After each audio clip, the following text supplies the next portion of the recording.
Va a ser un mes sellado por el gozo del Señor, la alegría de parte de Dios. Dice la palabra que si volvemos a Él, que si volvemos a Sion, volvemos a buscarlo, volvemos a su presencia, Él va a desatar gozo y alegría. Yo te pregunto en esta mañana, ¿qué es lo que te hace feliz? A ver, te hago pensar, bailar, qué sé yo, la billetera llena, ¿verdad? Tener a la persona que amo al lado, qué sé yo, ¿qué te hace feliz? Pero yo te digo, hay algo que sobrepasa todas tus expectativas. Hay algo que realmente te puede hacer feliz y puede llenar tu vida de gozo y alegría sin importar la circunstancia, y ese es Dios, ese es Jesús, ese es el Espíritu Santo. Así que te digo, búscalo, vuelve a Él en este mes y ten por seguro que una señal de que Dios está contigo es que esa sonrisa no se te va a quitar del rostro. Amén. Así que vuelve a mirar a la persona de tu lado y dile: sé lleno del gozo de Dios, sé lleno de la alegría, del óleo de alegría de Dios en tu vida. Amén. Ahí donde estás, inclina tu rostro, vamos a orar. Padre, gracias por este tiempo, gracias por todos mis hermanos en este lugar.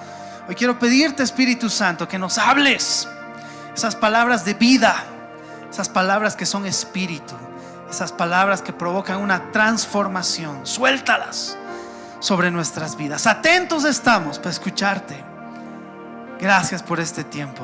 Se haga tu voluntad en el nombre poderoso de Jesús. Amén. Amén. Wow. Dale un fuerte aplauso a Dios. Yo me emociono al compartir la palabra del Señor. Y el día de hoy vamos a aprender mucho acerca de familia. Repite conmigo: familia. Y vamos a hablar acerca de una familia que el desenlace de esta familia no fue muy bueno. Pero ¿cuántos sabemos que podemos aprender de los errores de los demás? A veces la mejor lección es aprender del error del otro, ¿verdad? Y no vivirlo en carne propia. Así que hoy vamos a aprender acerca de una familia que su desenlace no fue muy bueno, pero nos enseña mucho. Hay mucha sabiduría, mucha revelación en los errores de esta familia para que no los cometamos y sobre todo podamos ver el diseño de la familia establecido en nuestras vidas y caminar en eso que es una bendición, la familia. Y te estoy hablando justamente de la familia de Ofni y Finés, el sacerdote Elí. Quiero ponerte en contexto un poco. Elí era el sacerdote en el pueblo de Dios en los tiempos de Samuel, ¿no es cierto? Y él tenía dos hijos, Ofni y Finés, que también eran sacerdotes. Los sacerdotes en ese tiempo ministraban las ofrendas del pueblo del Señor, recibían para expiación y perdón de pecados distintos rituales que establecía la ley, y quienes eran encargados de realizar todo eso eran los sacerdotes. Y ahí está Elí y sus hijos Ofni y Finés, pero se portaban mal. Pero vamos un poco hacia arriba. ¿Quién era el papá de este sacerdote Elí? Era Itamar, uno de los hijos del sacerdote Aarón. Ahora ya te suena este nombre, Aarón. ¿Quién era Aarón? Dile a la persona de tu lado: lee tu Biblia, hermano. Le miras al pastor como si estuviera hablando chino avanzado. ¿Qué serie de Netflix es esa? Están preguntando algunos. No, mi hermano, la mejor historia que tú puedes encontrar está en las Escrituras. Y sabes, era justamente Aarón, el hermano de Moisés. Tú sabes la historia de Moisés, y eso ya es más familiar, ¿no? Cuando Dios lo llama a Moisés y Moisés le dice: yo no puedo hablar. Ya no te preocupes, tienes a tu lado tu hermano Aarón, él habla muy bien. Así que voy a poner tus palabras en tu boca y en la boca de tu hermano, y van a comunicar al pueblo de Dios, ¿verdad? Todo lo que Dios iba a hacer. Entonces Aarón tiene 4 hijos. El último de sus hijos fue Itamar. Y obviamente esta familia, todos ellos eran sacerdotes. El primer sacerdote Aarón, su hijo Itamar. Itamar tiene un hijo, Elí. Y es ahí donde aparece este sacerdote Elí. Él empieza a oficiar, pasa el tiempo y él fue el sacerdote principal. Y él tuvo 2 hijos, Ofni y Finés. Y fue en ese momento, en esta familia, en que empiezan a acontecer ciertos problemas, ciertas cosas muy tremendas que nos enseñan mucho. Y el desenlace de esta familia no fue muy bueno, y lo vamos a leer. Está en 1 Samuel capítulo 2 versículo 30. Mira lo que dice las Escrituras: por tanto, Jehová, el Dios de Israel, dice: yo había dicho que tu casa y la casa de tu padre andarían delante de mí perpetuamente. Mas ahora ha dicho Jehová: nunca yo tal haga, porque yo honraré a los que me honran, y a los que me desprecian serán tenidos en poco. Palabras fuertes de Dios sobre toda una casa, sobre toda una familia. Pero ¿qué hizo esta familia que provocó el desagrado de Dios? ¿Qué hizo esta familia para que se anulara la promesa que tenían en su casa? Era una casa de sacerdotes, y esa familia debía ser sacerdote todas sus generaciones. Pero se anula una promesa, se enoja el Señor. Yo honro a quienes me honran, y a los que no me honran yo los tengo en poco, dice el Señor. ¿Qué hizo esta familia? Mira, vamos a encontrar esto más adelante, y este es el primer punto. Primera Samuel capítulo 2 versículo 2. Está hablando de los hijos de este sacerdote Elí. Está hablando de Ofni y Finés. ¿Qué dice las escrituras de estos sus dos hijos? Los hijos de Elí eran hombres impíos y no tenían conocimiento de Jehová. Dos cosas que caracteriza a los hijos de Elí, estos sacerdotes. Dice que eran impíos y que no tenían conocimiento de Jehová. Esta palabra impío significa una persona que no tiene fe. ¿Cómo es posible que sacerdotes, una casa, una familia de sacerdotes sean impíos, no tengan fe, no conozcan a Dios? Y eso, ¿sabes por qué? Porque algo falló en esta familia, y era la comunicación. Repite conmigo: comunicación. Y no te estoy hablando de eso que se enseña allá afuera, que tienes que hablar con tus hijos, padres e hijos, entre esposos, el matrimonio se tiene que hablar todo, y eso está muy bien. Pero hablo de una comunicación más importante. Hablo de que en casa se tiene que hablar de Dios. Pregúntale a la persona de tu lado: ¿en tu casa se habla de Dios? ¿O solo es eso para los domingos? Para cuando el pastor enseña, predica. Mi hermano, todo el tiempo debemos estar hablando en casa de las cosas del Señor. ¿Sabes dónde debe ser el primer lugar para testificar las obras de Dios en nuestra vida? ¿Sabes dónde debe ser? No en el púlpito. Pastor, présteme el micrófono, quiero testificar, Dios ha sanado, Dios me ha provisto. No. ¿Sabes dónde es el primer púlpito para testificar que tu Dios es vivo y tu Dios es real? ¿Sabes dónde es? En tu casa. Yo pregunto en esta mañana: ¿alguien ha recibido algo de parte de Dios? ¿Alguien ha sido bendecido por Dios? ¿Alguien puede decir: sí, Dios ha sido fiel conmigo? Debes testificarlo. ¿Cuál fue el error de esta casa? Dejaron de hablar de Dios. Dejaron de hablar de las proezas que Dios hizo con ellos, con su familia y con todo su pueblo. Se olvidaron de testificar las grandes cosas que Dios hizo con su familia. Se olvidaron cómo Dios escogió a Aarón, un simple varón, pero Dios lo miró, lo escogió y lo hizo su sacerdote.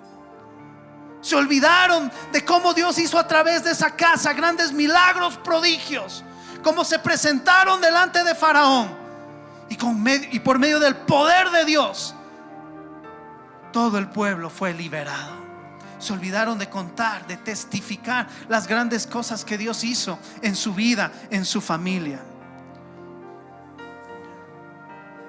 ¿Sabes? Es bueno recordar las veces que Dios obró a nuestro favor. Y es bueno siempre testificarlo, recordarlo y contarlo en la familia. En nuestra familia no se puede perder el registro de que Dios fue bueno con nuestra casa. No se puede perder el registro de las veces que Dios nos respondió, de las veces que Dios nos salvó, de las veces que Dios proveyó para nosotros.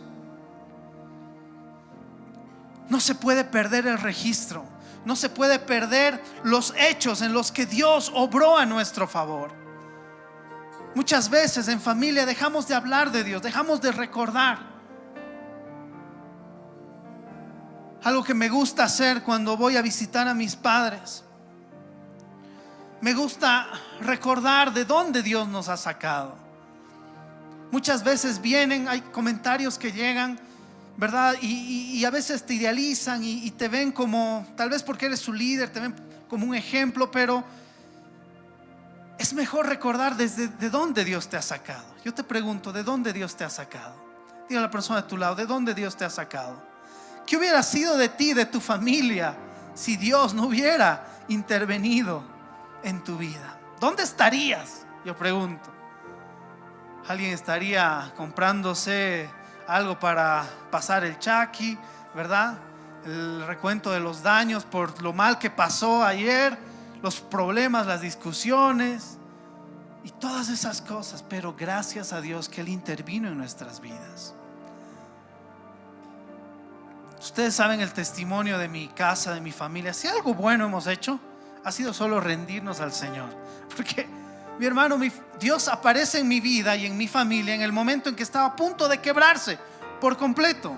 Los hijos mayores perdidos en pecados, en vicios. El matrimonio de mis padres bien a punto, literalmente pendía de un hilo. Ejemplo muy malo para los hijos menores, ¿no es cierto? Terrible. Y en ese momento Dios aparece. En ese momento Dios irrumpe en nuestra familia. Y lo recuerdo. Hoy en día tú nos ves familia pastoral, los hijos pastores, predicadores. Pero ¿de dónde Dios nos sacó? ¿Quiénes éramos antes? ¿Cuál era nuestra condición? Y ese solo fue Dios. Si tú crees que algo bueno hay en esta familia pastoral, déjame decirte, es gracias y solo gracias a Dios. Y yo estoy seguro que la misma obra que Dios ha hecho en nuestras vidas, en nuestra familia, lo ha hecho también en la tuya, lo ha hecho también en tu familia. ¿Por qué te olvidas? ¿Por qué te olvidas? Sí, tal vez estás pasando un momento de presión económica. Recuerda, ¿acaso en peores tiempos Dios no fue fiel contigo? Ay, sí, pastor, estoy pasando un momento difícil económico. Recuerda, estoy seguro que has pasado antes momentos más difíciles y Dios ha sido fiel contigo y no ha dejado caer a tu familia, no ha dejado de proveer aún en los peores momentos. ¿Cuántos dan gloria a Dios? De eso se tiene que hablar. De eso se tiene que hablar en casa. De eso se tiene que hablar. Hemos vivido en la casa milagros impresionantes. ¿Por qué creemos en milagros? ¿Por qué hablamos de milagros? ¿Por qué hablamos de sanidades? Porque lo hemos visto, hemos conocido un Dios milagroso en casa. Los primeros milagros que hemos visto no han sido acá en la iglesia, han sido en nuestra casa. Diagnósticos sellados, firmados por los médicos, y Dios sanando, haciendo milagros. Lo hemos visto. Entonces, cuando alguien se enferma, creemos que hay un Dios que hace sanidades, que hace milagros. Podemos decir en nuestra casa, Dios es nuestro médico.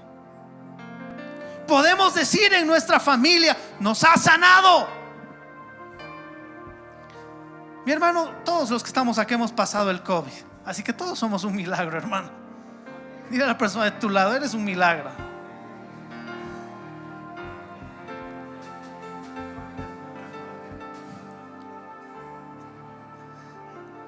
¿Y por qué nos olvidamos de hablar de estas cosas? Ah, no, es que pastor, antes yo no era cristiano. Mi hermano, tú no habrás sido cristiano, tú no habrás confesado a Jesús como tu Señor, tu Salvador, ¿verdad? Pero dice la palabra que Él te escogió desde antes que tú vengas a esta tierra. Entonces, tú tal vez no habías confesado a Dios como tu Señor, pero Dios ya estaba en tu vida. Yo pregunto, ¿te has salvado alguna vez? Yo recuerdo cuando mi época de rebelde en el colegio, todo era peleas, ¿no? Esas cosas. Recuerdo, me salvé de la muerte. Ya no hubiera habido pastor. En una de esas grescas, tu pastor ya hubiera sido liquidado. Me salvé. Era un montón de pandilleros contra mí después de un partido de fútbol. ¿Y sabes qué Dios hizo? Era yo contra una multitud. O sea, ya no la contaba, hermanos. Y todos en mis épocas ya empezaron los pandilleros con los cuchillos y todo eso. Ahora creo que es otra historia. Pero ¿sabes qué Dios hizo? Después de nuestro partido jugaba otro equipo que ganó Walcover, y era de un colegio de super jailones que llegaba a su equipo en bus, tenían su bus propio, imagínate. Y vio la situación en la que yo estaba, el profesor, el director técnico de estas personas, y ¿sabes qué hizo? Se me acercó: muchacho, hijito, te van a matar aquí, ven, y me metió al bus y me salí así escapando en medio de todo ese ambiente de violencia. Dios proveyó. Yo no lo había confesado a Jesús como mi Señor, pero Dios ya me estaba cuidando, Dios ya me estaba guardando. Ni yo sabía que era Dios, pero Dios estaba ahí obrando, preservando mi vida, guardándome. Y no vamos a recordar eso que Dios ha hecho en ti, en tu vida, en tu familia. Son estas cosas que tenemos que ponerle las tildes y llamar las cosas por su nombre. Fue Dios siempre. Dios siempre estuvo, no nos abandonó. Y eso es lo que tenemos que testificar. Eso es lo que tenemos que hablar en casa. Tienen que saber los hijos que todo es gracias a Dios. Tienes el privilegio de, qué sé yo, llevar a tus hijos y poderle comprar unas buenas zapatillas. Pero tu hijo tiene que saber que las zapatillas que está recibiendo el día de hoy por su cumpleaños es gracias a Dios. Tus hijos tienen que saber que si tienes trabajo y si tienes un pan para poner en la mesa, no es gracias a ti, a tu profesión y a lo gran capo que tú eres. Es solo gracias a Dios. La gente tiene que saber, tu familia tiene que saber, tus hijos tienen que saber que es gracias a Dios. Es solo gracias a Dios. Tienes el privilegio de tener hijos, es gracias a Dios. Uy, pero mi hijo, pastor, si usted lo conociera, a ratos no parece una bendición. Cambio, hijo, 2 cristianos por el mío. Eso es lo que tú estás viendo ahora. ¿Qué hubieran dicho? ¿Qué opinión tú hubieras tenido del pastor cuando no conocía al Señor? Estoy seguro que no dabas ni 5 pesos por ese muchacho. Pero Dios está viendo más allá.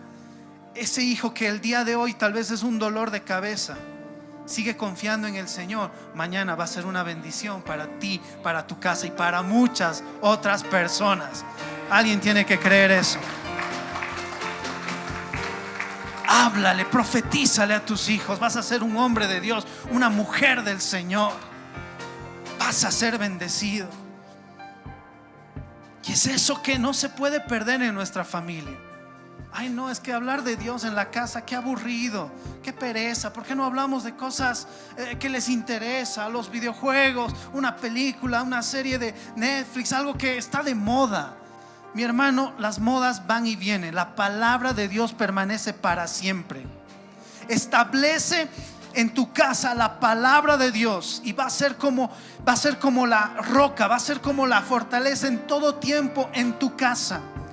Empieza a implantar el lenguaje de Dios en tu casa. Empieza a hablar de las cosas del Señor. Se aburrirán algunos, se molestarán, pero persevera. Es un punto muy fuerte hablar de la palabra de Dios en nuestras casas, en nuestras familias.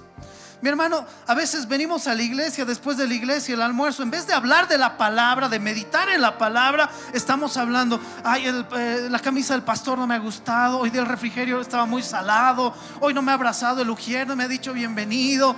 Estás hablando de cosas tan vanas, superficiales, cuando debieras estar hablando del tesoro que el día de hoy se te ha entregado, que es la palabra de Dios. Uy, no, en mi casa vamos a hablar de la palabra del Señor. Vamos a hablar todo el tiempo de lo que Dios me está enseñando, de lo que Dios me está hablando. Muchas veces cometemos el error de que cuando vamos a hablar de las cosas de Dios en casa, lo hacemos desde una posición de superioridad ante los demás. Es que yo sé y yo te voy a enseñar. No, mi hermano, acá todos somos aprendices. Dile a la persona de tu lado: eres un aprendiz igual, hermano. Así que bajémonos de esa posición de que juzgamos a los demás, de que demandamos a los demás. No. Todos somos aprendices y todos estamos aprendiendo del Señor. Y si algo has aprendido, compártelo, pero desde una posición en la que aprendamos juntos, crezcamos juntos. Los hijos ya no quieren saber, ¿verdad?, de cuando los papás empiezan a hablar de Dios, porque se ponen en esa posición de superioridad. Ten por seguro que tu mensaje y lo que hables va a ser rechazado.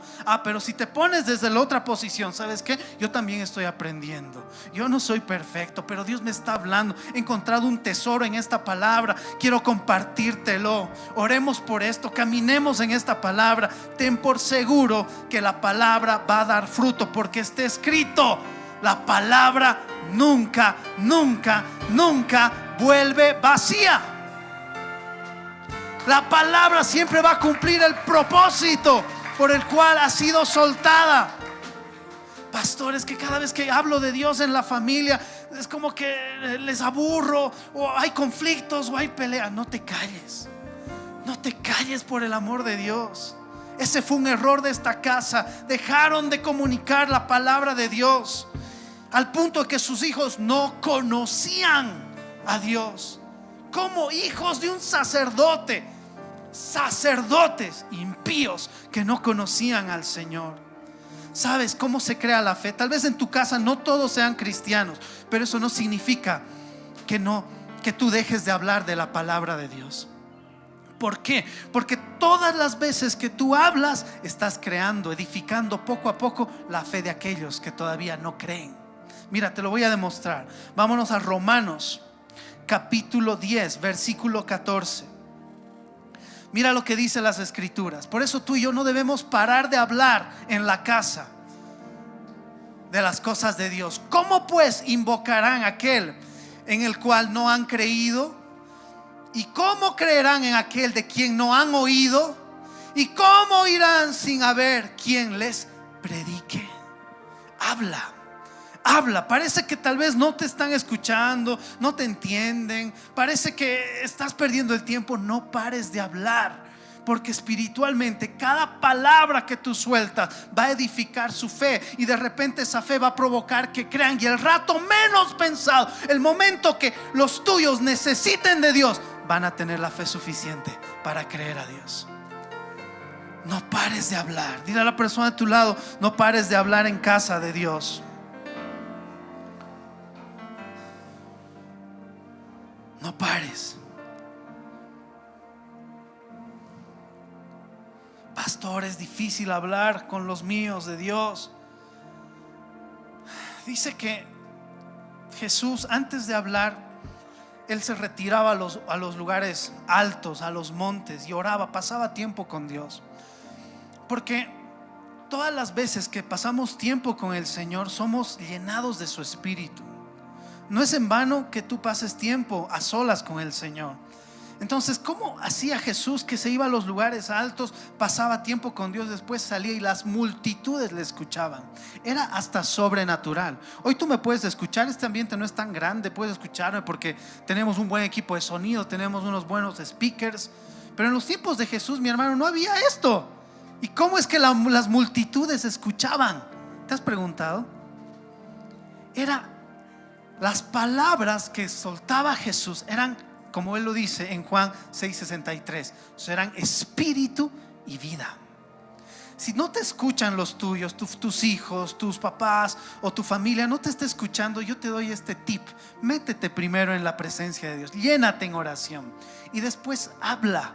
Esas palabras de repente van a impactar. Esas palabras de repente van a tocar a aquella persona que estaba tan cerrada, que no quería escuchar. Ahora estas palabras son diferentes. Yo recuerdo cuando empecé a predicar y mi pastor me dijo: ahora sí tus palabras están diferentes. ¿Estás orando?, me decía. Sí. Yo intentaba en mi corto caminar con el Señor, en ese entonces decía: mis palabras están diferentes. Él decía: mis palabras están pesadas. ¿Cómo serán esas mis palabras pesadas? A ver, sienten el peso de mis palabras, hermano. Está golpeando. Me imaginaba todo, porque tú sabes, yo soy de los niños todavía, que imagino, que veo, pues, soy un niño. Y me imaginaba: ¿por qué está diciendo mi pastor que están pesadas mis palabras? Y pero es que estás orando. Cuando tú oras, Él te entrega sus palabras, y esas palabras son espíritu y son vida. Si tú pasas tiempo primero con el Señor y después vas a hablar de Dios en tu casa, mi hermano, ten por seguro que esas palabras van a estar pesadas. Amén. ¿Cómo están tus palabras? Pregúntale a la persona de tu lado.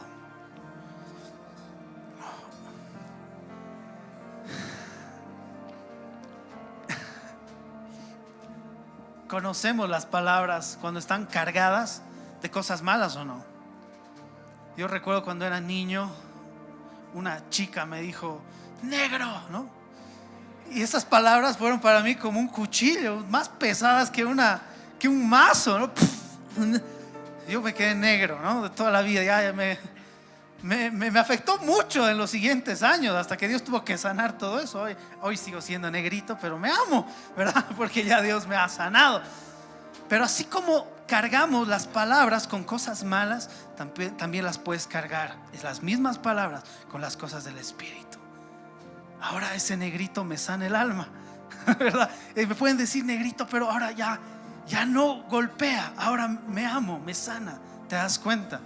A eso me refiero. Si tú pasas tiempo con Dios en oración, vas a cargar tus palabras con el Espíritu. Amén. Así que no pares de hablar en casa. No pares de hablar en casa. Amén. Otro error que cometió esta familia, y este es el punto número 2, era que el papá, el sacerdote Elí, no ejercía autoridad. Repite conmigo, autoridad. Vamos a ver esto, 1 Samuel 3:13.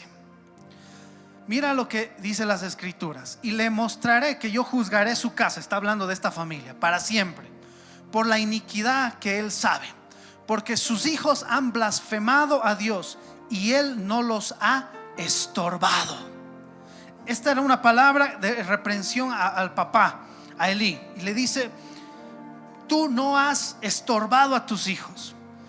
En el original esa palabra también habla de corregir, de ejercer autoridad. Otro de los errores que se comete muchas veces en la familia es no ejercer autoridad. ¿Pero a qué se refiere, pastor, autoridad? Que tengo que gritar, ya voy a la iglesia y soy cristiano, entonces ya tengo la autoridad para entrar pateando las mesas en mi casa, gritar a todos, ¿no ve? Mayonesa, pásamela. No es esa la autoridad. Yo quiero que entiendas que se habla de una autoridad espiritual. Tú debes ganar autoridad primero en lo espiritual para empezar a ejercer, corregir, ¿verdad?, a los tuyos en tu casa. Mira lo que dice 1 Samuel 2:29. Elí, hablando del papá: porque habéis hollado mis sacrificios. Le está observando lo que no hacía el papá, mis ofrendas que yo mandé a ofrecer en el tabernáculo, y has honrado más a tus hijos que a mí, engordándolos de lo principal de todas las ofrendas de mi pueblo. Vemos acá cómo las escrituras llaman la atención al padre que estaba desobedeciendo. Era el sacerdote que tenía que cumplir los procedimientos y el protocolo para presentar los sacrificios y ofrendas de Dios, y él no estaba haciendo eso. ¿Qué quiero decirte? Que cuando tú y yo no obedecemos al Señor espiritualmente, no tenemos autoridad.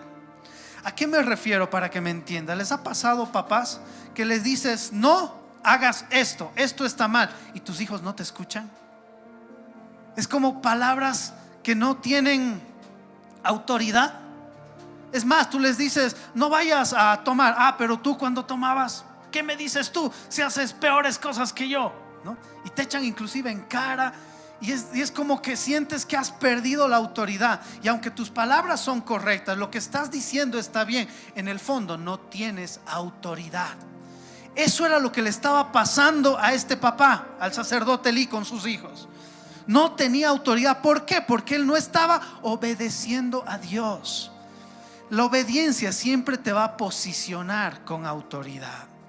Y no solo estoy hablando a los papás, porque Dios también, hijos, escucha, Dios también te puede establecer en autoridad espiritual dentro de tu casa para restaurar tu casa.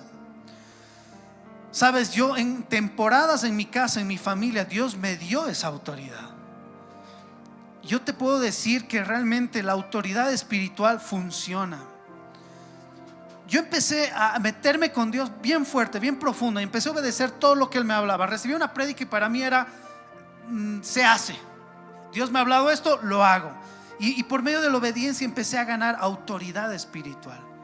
Y hubo un momento en que Dios me utilizó en el proceso de restauración de toda mi familia, donde yo podía pararme en mi casa y decirles: esto está mal, esto no lo volvemos a hacer. Esto, papá, esto, mamá, esto, hermanos, no lo vamos a hacer más. Y no era que gritaba, porque imagínate un hijo gritando a los papás. No, para nada. No era el tono de mi voz, no era lo desafiante de mi actitud. Era la autoridad espiritual que me respaldaba. Y de repente todos me escuchaban. ¿Qué tiene que decir este muchacho? creo que su opinión es correcta, creo que tiene la razón, creo que vamos a hacer lo que Él dice. Y mira cómo Dios, usando por medio de esta autoridad que Él delega, inclusive a los hijos, para restaurar la familia. Entonces te estoy hablando de esta autoridad que tenía el abuelo de ellos, el sacerdote Aarón. Hubo una temporada, te cuento un pasaje en la historia, en que en los tiempos de su abuelo, del sacerdote Aarón, todos querían rebelarse contra la autoridad, y se levantó ahí Coré y empezaron a rebelarse contra Moisés y Aarón, y Dios abre la tierra y se traga a todos los rebeldes, y a los que quedaron les demostró quién tenía la autoridad espiritual. ¿Cómo lo hizo? Les dijo había 12 familias, 12 tribus. Todos ustedes traigan una vara. La vara representa autoridad. Escriban el nombre de su casa, el nombre de su familia, y las van a dejar en el tabernáculo, y al día siguiente van a venir a recogerlas. Y la vara de la familia que tiene mi autoridad va a reverdecer, o sea, va a florecer esa vara. ¿Qué sucedió? Al día siguiente todas las familias vinieron a buscar sus varas, ¿verdad? Y no habían florecido, pero llega a la vara de Aarón, de la casa de la familia de este hombre. Levantan la vara y la vara había reverdecido, había florecido, inclusive tenía fruto, almendras había. Léelo, está en Números 17. Y de esa forma Dios mostró de entre todos quién tenía la autoridad espiritual. Mi hermano, si queremos ver una transformación en nuestras familias, si queremos ver nuestras familias en Dios, en su diseño y funcionando, avanzando, necesitamos que se restaure la autoridad. Pero pastor, ¿cómo le voy a hablar yo a mis hijos si yo he fallado? Yo tengo un pasado, yo tengo errores. Todos hemos pecado. Dile a la persona de tu lado: tú también, no te hagas.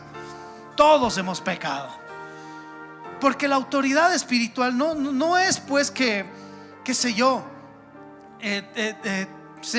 venga de tu currículum, de las cosas que has logrado. No, la autoridad que ganamos, con la que nos movemos en casa, es una autoridad espiritual.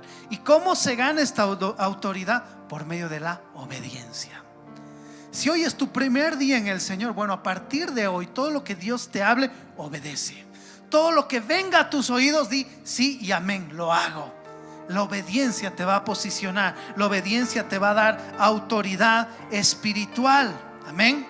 No va a ser porque grites, no va a ser porque golpees la mesa, porque intimides, porque disciplines. No, va a ser porque en ti hay una autoridad espiritual. Y de repente todos te escuchan, todos quieren escuchar tu opinión al respecto. Lo que tú digas se va a hacer. Lo que tú digas, de repente todos van a coincidir y te van a apoyar. Y poco a poco así Dios va a ir restaurando tu casa. ¿Cuántos quieren esa autoridad espiritual?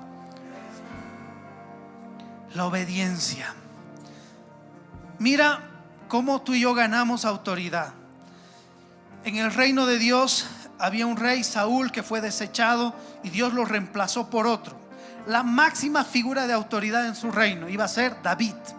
Pero ¿qué dijo qué dijo Dios para escoger al siguiente rey, a la máxima autoridad? He buscado y he encontrado un varón conforme a mi corazón, que va a hacer todo lo que yo le diga. O sea, encontrar una persona obediente. La persona obediente va a tener el mayor grado de autoridad. Así es, mi hermano. Los obedientes ganamos autoridad espiritual.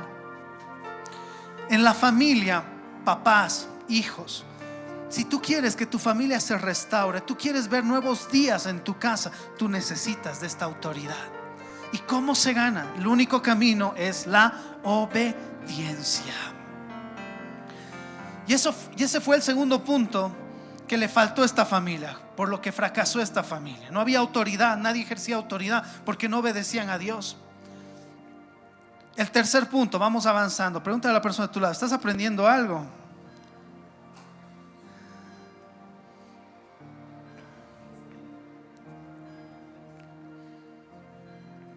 Pastor, ahora sí entiendo por qué. ¿Cómo hacer que mis hijos me escuchen? ¿Cómo hacer para recuperar la voz dentro de la familia? ¿Cómo hacer para que todos avancemos a las cosas del Señor. ¿Quién va a tener la voz de mando en la casa? Yo pregunto. Y esa voz de mando no es cuán fuerte hablas.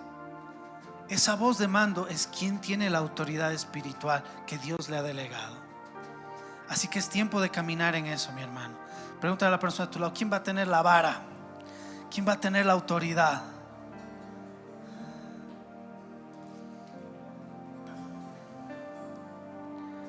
Cuando las cosas en la casa se salen de control, cuando en este tiempo en que a lo malo se le llama bueno y a lo bueno se le llama malo, ¿quién se va a levantar para decir: esto no está bien, esto no va a entrar en nuestra familia, esto no vamos a hacer en casa, esto no se hace en esta casa?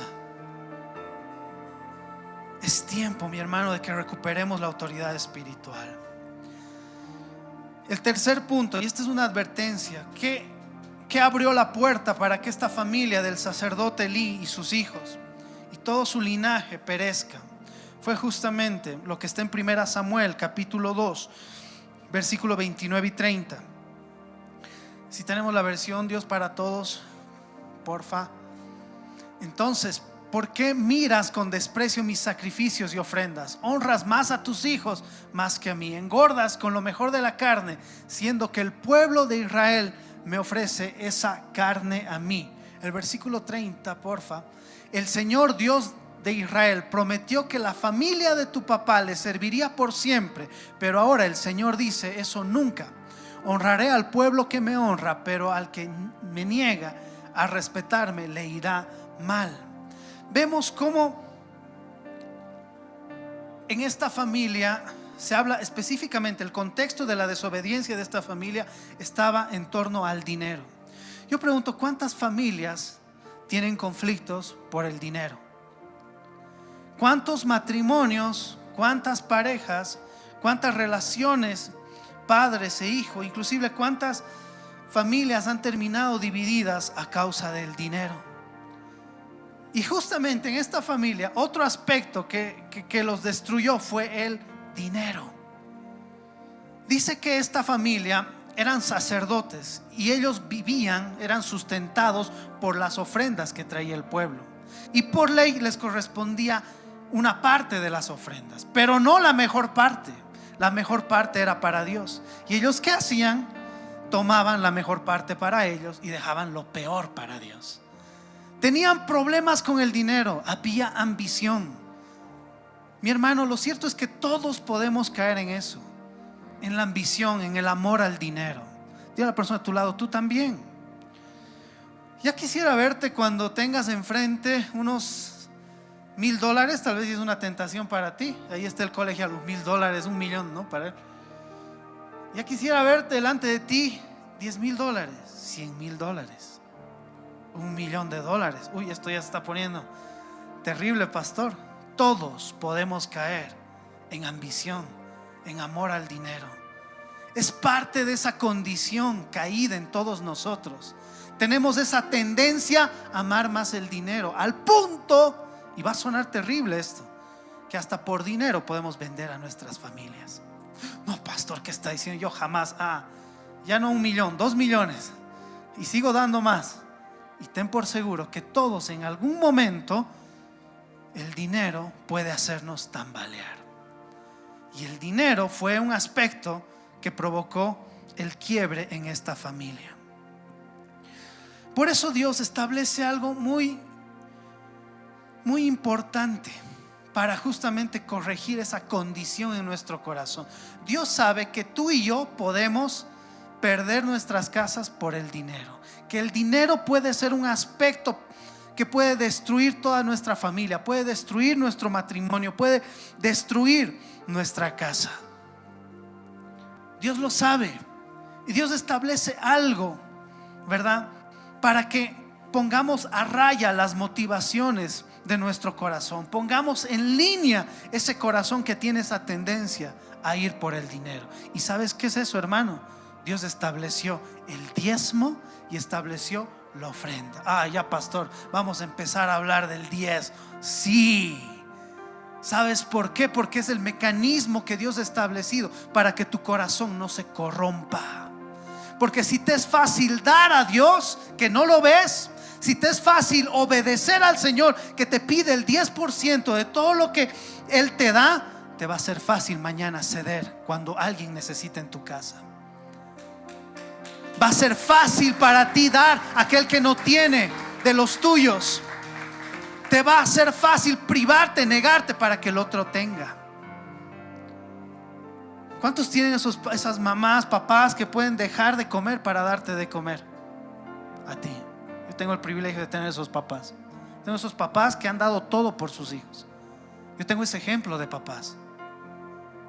Yo tengo ese ejemplo de que realmente se han sacrificado para que los otros tengamos mayores oportunidades, una mejor perspectiva de vida. Yo vengo de esa familia. Y son hombres y mujeres que me han enseñado primero honrar de quien viene todas las cosas. Yo he tenido la oportunidad también de trabajar con mi papá. Hemos estado en negocios, en emprendimientos, en empresas trabajando juntos. He tenido ese privilegio y él me ha enseñado a confiar en Dios. Yo recuerdo una oportunidad en la que se tenía que pagar a un proveedor una suma de dinero. Para mí ese entonces era exorbitante, ¿verdad? Y había un plazo y había una fecha. Y lo recuerdo a mi papá, que lo primero que hacía los domingos iba a ir a dar a la iglesia. No a la iglesia, a Dios. Y esa semana yo decía, ¿cómo pues deberíamos estar reuniendo? Porque ya se acerca la fecha de pago y todos estamos angustiados. Yo que estaba ahí detrás era el más angustiado, y él como si nada pasara. Yo decía, mi papá me debe estar engañando, debe tener su dinerito ahí ahorrado, debe tener su plan B seguro. En vano yo me estoy preocupando aquí, el todo pancho, vamos a comer salteñito, como si nada pasara, ¿no? Él me enseñó a confiar en Dios. Llegaba un día antes de la fecha de pago, increíble, Dios de otra forma sucedió, unas ventas súper locas, o un dinero que le debían le llegó, pero un día antes ya tenía todo el dinero que teníamos que pagar al día siguiente. Ese rato yo, pero este hombre lo primero que hacía era venir y dar a Dios, confiar en aquel que es su proveedor, pero no de palabras, hermano. Era alguien que tenía su corazón recto por medio del dar. Y Dios establece eso. Si tú quieres cuidar tu corazón de la ambición, de la avaricia, si tú quieres cerrar la puerta de que el dinero mañana destruya tu casa y tu familia, aprende a dar. Y Dios ha establecido el diezmo y la ofrenda. El diezmo es obediencia delante del Señor. Repite conmigo, el diezmo es obediencia y la ofrenda es honra. Cuando tú te manejas, mi hermano, haciendo esto, tu corazón va a estar recto delante del Señor. Vas a cerrar esa puerta. Dice la palabra de Dios en Mateo 6:24. Y esto te lo comparto para que de una vez como familias entremos en el ámbito de la provisión sobrenatural de Dios. Entremos en el ámbito en el que Dios nos bendice y nos provee, y el dinero no es una limitante, no es un obstáculo, no es un problema, sino que es como que el dinero camina, ¿verdad?, en función inclusive a lo que Dios nos está mandando a hacer, a lo que Dios nos está pidiendo. Mira lo que dice Mateo 6:24. Nadie puede servir a dos patrones al mismo tiempo. Odiará a uno y amará al otro, o se dedicará a uno y despreciará al otro. Ustedes no pueden servir al mismo tiempo a Dios o a las riquezas. Esta versión me gusta porque dice Señor, le dice acá patrón. ¿Qué está diciendo las escrituras? Cuando tú empiezas a caminar en obediencia con el diezmo y con tus ofrendas, tú le estás haciendo patrón de tus finanzas a Dios. Tú le estás haciendo Señor de tus finanzas. Entonces ya Dios se encarga de señorear, de gobernar por sobre tu dinero.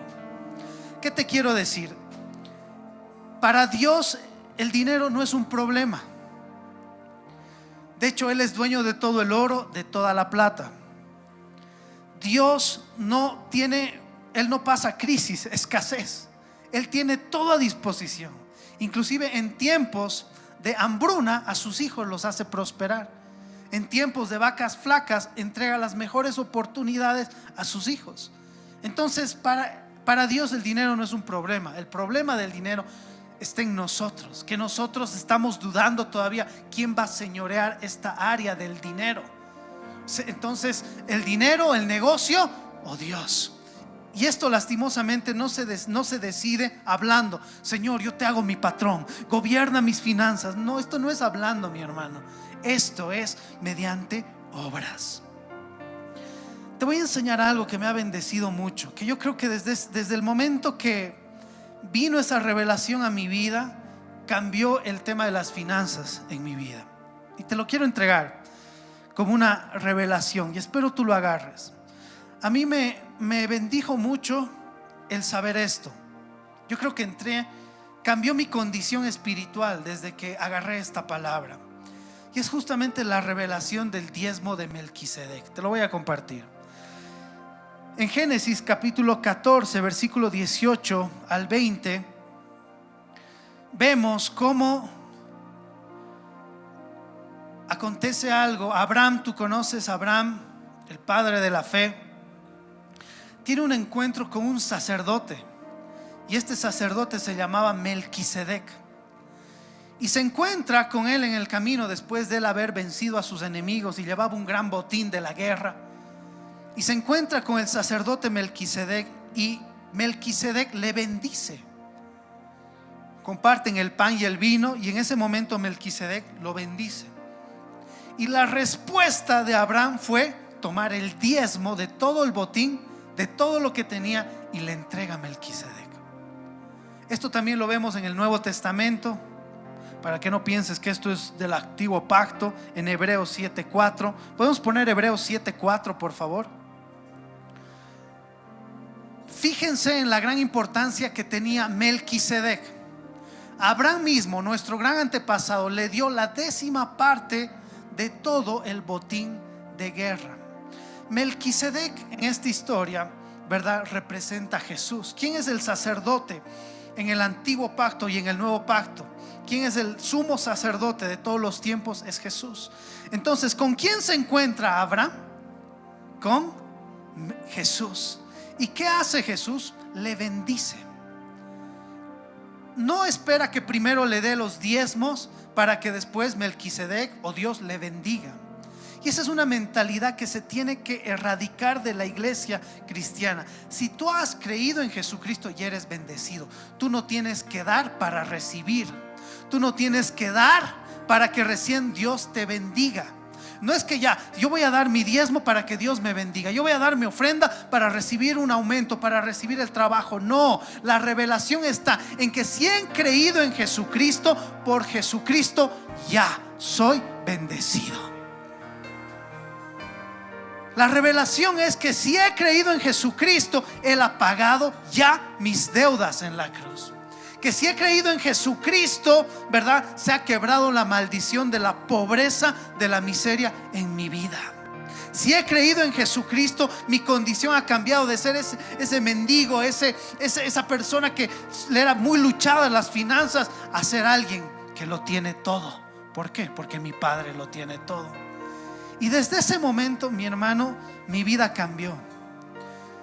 Yo me considero una persona muy generosa. Me considero alguien que constantemente está dando. Alguien que constantemente está dando en muchos sentidos. Porque en mi mente está que yo lo tengo todo.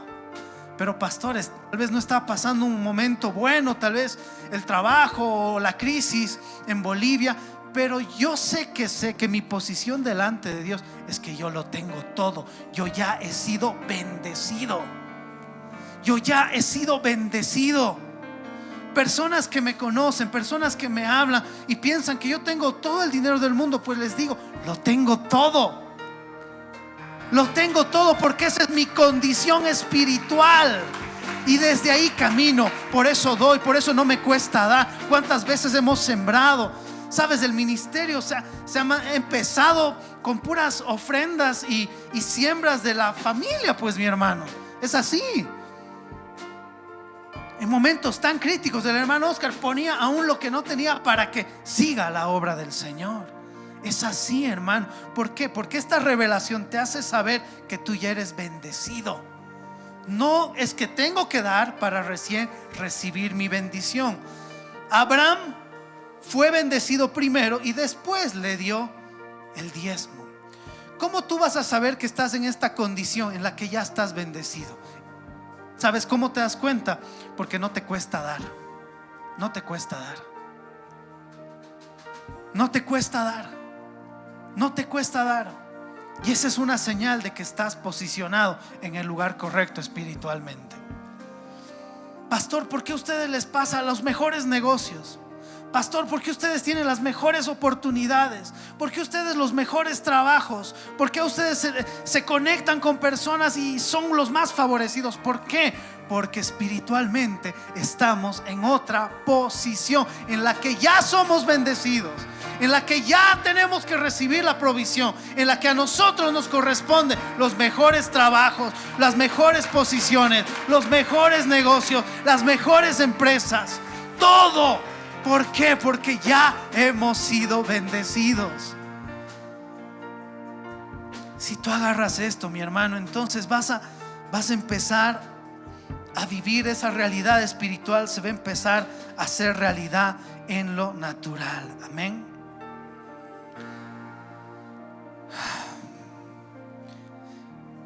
No dejes que el dinero destruya tu vida y destruya tu familia.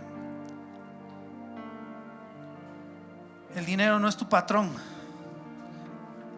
Dios es tu Señor. Amén. Y el último punto, muy importante.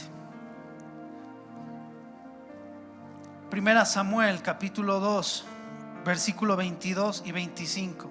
¿Qué hacían los hijos de Elí? ¿Cuál fue otro de los errores de esta casa?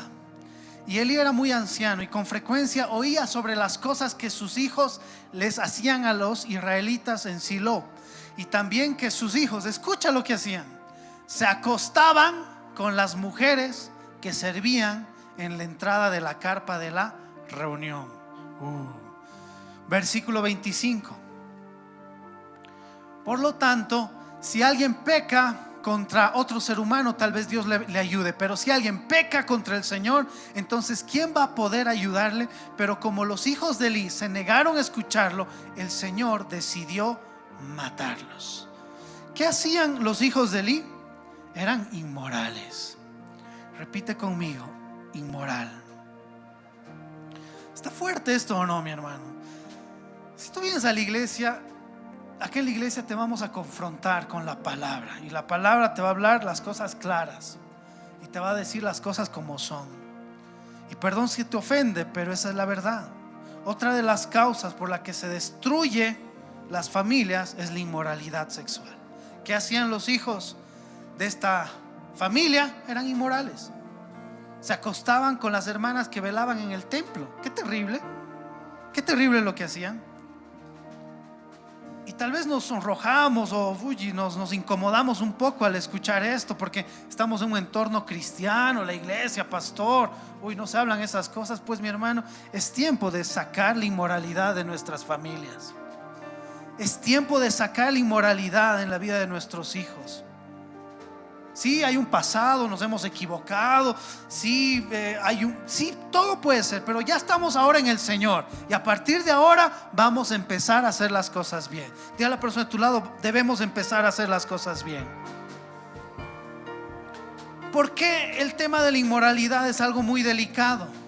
Porque la inmoralidad sexual tiene la facultad de hacer esto. Dice que esta familia tenía la promesa de Dios de que esa casa y sus generaciones iban a ser sacerdotes, iban a estar delante del Señor para siempre. Esa era la promesa. Pero ¿qué dice? Por cuanto ustedes han pecado, yo ya he decidido matarlos. La inmoralidad sexual tiene este gran peligro. No solo es lo que ya sabemos, que si un esposo le traiciona a su esposa, hay una infidelidad, se destruye la pareja, se destruyen la familia, los hijos se quedan sin mamá o sin papá, y todas esas cosas que ya sabemos bien las consecuencias. Acá hay algo mucho más fuerte. La inmoralidad sexual provoca que se anulen las promesas de Dios, que se anulen las bendiciones de Dios. La inmoralidad sexual mata las promesas de Dios. Eso es lo fuerte de esto. O sea, ya no es simplemente, ay, sí, me equivoqué, un desliz, fallé. Sí, Dios te ama, te perdona, te limpia, misericordia te levanta, pero mucho cuidado.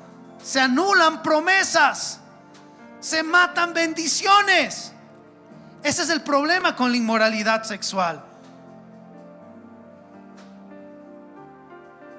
Con un adulterio no solo provocas, hermano, que algo tan terrible como la desconfianza, que se arruine tu relación con tu pareja, sino hay una promesa que se anula, que es la bendición de la familia. ¿Sabías que el diseño para que avances tú y crezcas, ¿verdad?, en esta vida es a través de la familia? En otras palabras, si tú no tienes una buena familia establecida en el Señor, tú no vas a avanzar en ninguna otra área. Dios crea al hombre y a la mujer, y lo primero que hace, establece un matrimonio y establece la familia, porque es el diseño de Dios para que el hombre gobierne la tierra. Tienes una familia en el Señor, vas a ser próspero, vas a ser bendecidos, van a avanzar en todas las áreas de tu vida. La familia no es un tema opcional, es un diseño de Dios que tiene una promesa, tiene una bendición. La inmoralidad anula esa bendición, la bendición familiar. Entonces hablo a personas que tal vez tú dirás, pastor, sí, hemos cometido errores, o tal vez ya estoy separado o estoy divorciado. Bueno, vengo a darte también una gran noticia. Que sea en la condición que Dios está encontrándote a ti y a tu familia, Dios puede restaurar la bendición familiar. Pero hay algo que tú y yo tenemos que sacar, y es la inmoralidad sexual. La inmoralidad sexual destruyó mi matrimonio, destruyó mi familia. Bueno, ahora que estamos en el Señor, las cosas se van a hacer bien, y no podemos tolerar algo que es la inmoralidad sexual. ¿Alguien dice amén? Ahí están los hijos escuchándome, ¿no? Pastor, qué bien, denle duros a mis padres. No, también va para ti el mensaje. Tú estás soltero, tú eres, qué sé yo, hijo todavía, estás en la casa de tus padres. Mucho cuidado con la inmoralidad sexual. Y así como los padres pueden perder la bendición que viene a través de la familia por medio de la inmoralidad sexual, también siendo solteros, si practicamos inmoralidad sexual, se van a anular muchas bendiciones. Yo hablo a los solteros en esta mañana. ¿Quisieran tener un noviazgo de película que supere aún las películas que te gustan, las películas románticas que te gustan? A ver, a mí me gusta una película, me gustaba, es más, me he inspirado, por eso tengo mi moto y mi chaqueta de cuero. ¿Cuántos han visto esa película? 3 metros sobre el cielo.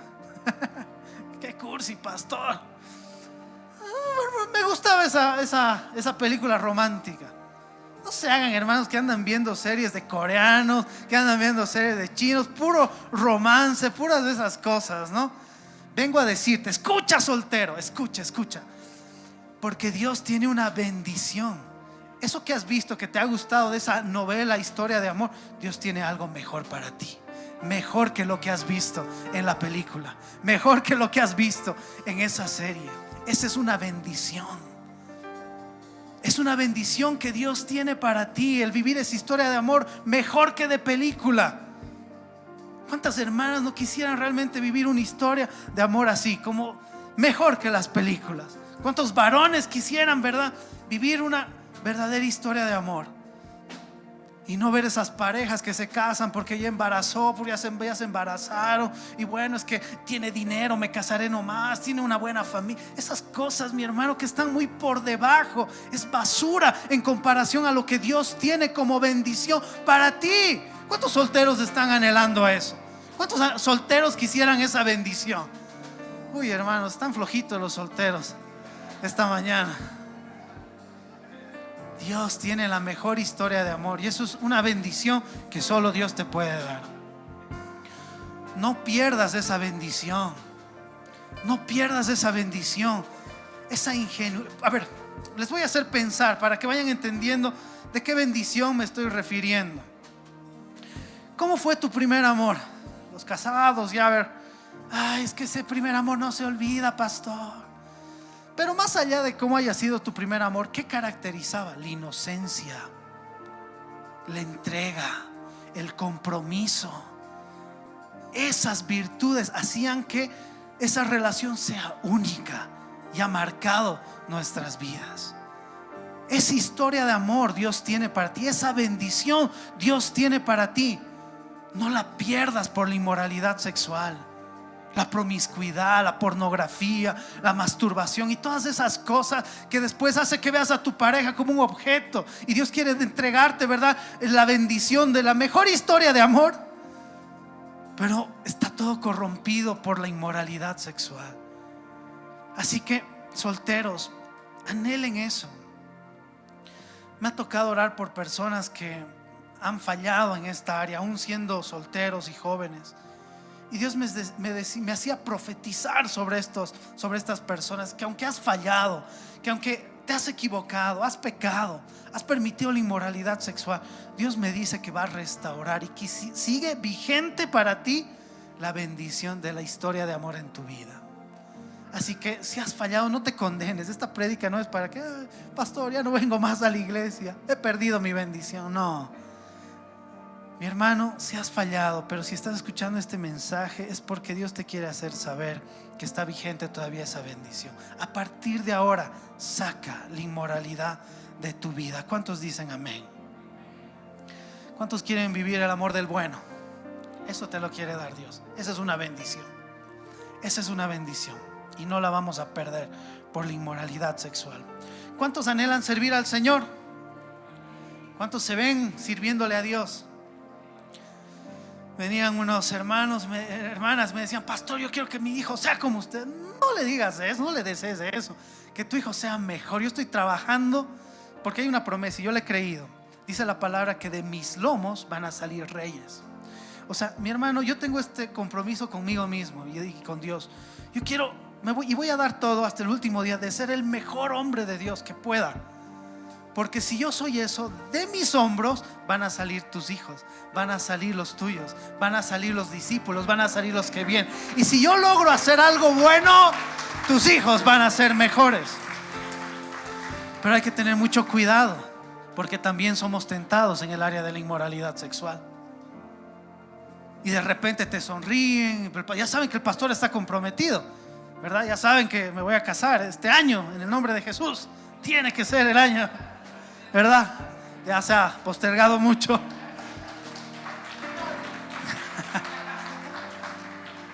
Pero no falta la tentación. No falta la tentación.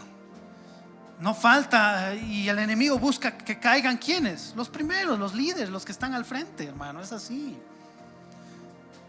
Es como un vaso de cristal. Así somos los hombres y las mujeres que le servimos al Señor. Somos un vaso de cristal que está lleno de la unción, del aceite de Dios. Y por eso les gusta a la gente y damos de beber de las cosas de Dios a las demás personas. Pero con un error en el área sexual, hermano, ¿qué sucede? Es como que el vaso se cae y se quiebra. ¿Dios ama a los hombres de Dios que han fallado? Claro que sí, los ama también. ¿Los perdona? Claro que sí. Pero ese vaso no vuelve a ser el mismo. Ese vaso no vuelve a ser el mismo. Y aunque la gente te vea otra vez sirviendo, predicando, ya no es lo mismo.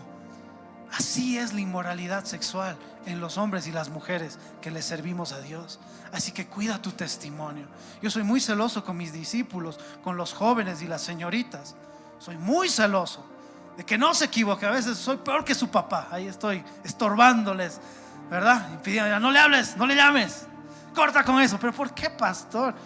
Ni mi papá es así conmigo, no, porque estoy cuidando tu ministerio, estoy cuidando tu vida, porque tú eres un vaso. No se puede quebrar, no puedes cometer un error, no puedes fallar. Ya está bien tu pasado, ya eso quedó atrás. Pero a partir de que le servimos al Señor, no falles. Ese vaso no va a volver a ser el mismo. La gente ya no lo va a ver igual. ¿O no? ¿Cuántos ministros de Dios han caído en inmoralidad? Se acostaron con la secretaria. y fueron infieles a sus esposas. ¿Tú los ves igual, esos hombres, esas mujeres de Dios? No, ya no. Entonces la inmoralidad es algo que tenemos que sacar de nuestras vidas. Siervos del Señor, mujeres de Dios, todos aquellos que anhelamos ser usados por Dios, queremos servir a nuestra generación. Cuida la inmoralidad sexual, sácala de tu vida. Acuérdate de esto, es como un vaso. Si el vaso se rompe, nunca más va a ser el mismo. ¿Dios te va a perdonar? Claro que sí. ¿Dios te va a restaurar? Claro que sí. ¿Va a restaurar tu matrimonio? Claro que sí. Pero el vaso nunca más va a ser el mismo.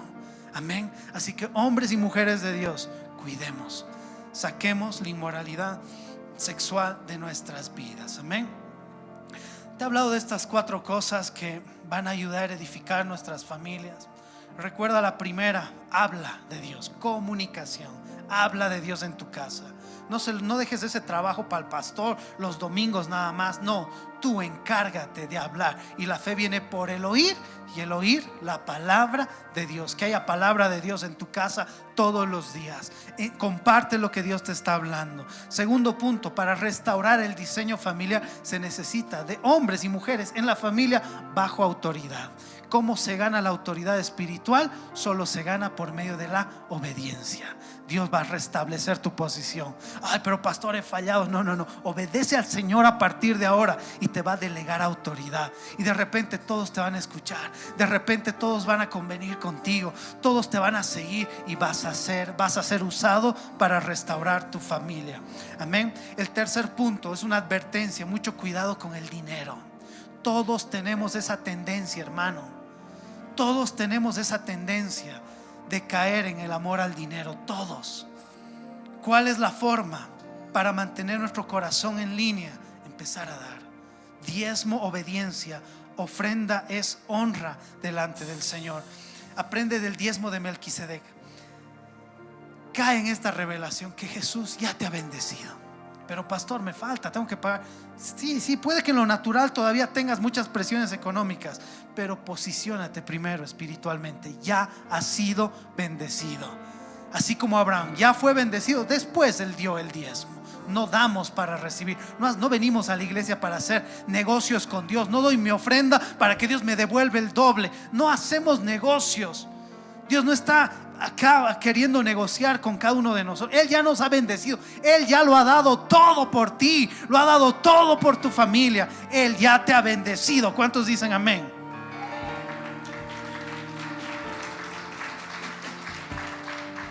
Y el último punto: inmoralidad sexual. Estorba a tus hijos. Estorba a tus hijos.